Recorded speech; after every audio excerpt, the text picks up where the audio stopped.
For a problem like this, you're looking for the one exception is you need to find examples.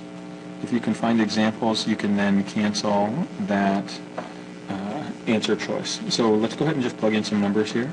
So what if we let x equal some positive integer? So if x is 2, and we look at x squared, and x cubed, let's take a look at what we generate here. So a 2, a 4, and an 8. So we get this pattern, x squared, x cubed. That means we can eliminate a. When we look at these other patterns here, none of those work based on this example.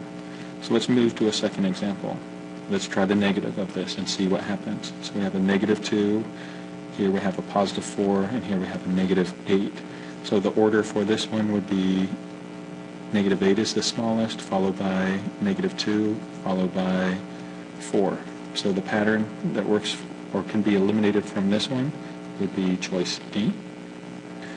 All right, so we've used whole numbers. Let's go ahead and use some fractions as well to see if we can eliminate anything from using a fraction. So if I plug in a 1/2, let's see what happens here. My x is 1/2. My x squared is 1/2 squared, or 1/4. And x to the third is 1/2 cubed, or 1/8. So when I look at this, here's the smallest one, x cubed, followed by x squared, followed by x. So that's this answer choice E, so that means that one possibly works, so I can eliminate it from my answer choices. And then my final, let's test one more, again, the negative of this fraction, and see if there's any solutions from the remaining that I can eliminate. So I get a negative 1/2, x squared is a positive 1/4, but x cubed is a negative 1/8. So here my smallest number is going to be negative 1/2. Followed by negative 1/8, followed by 1/4.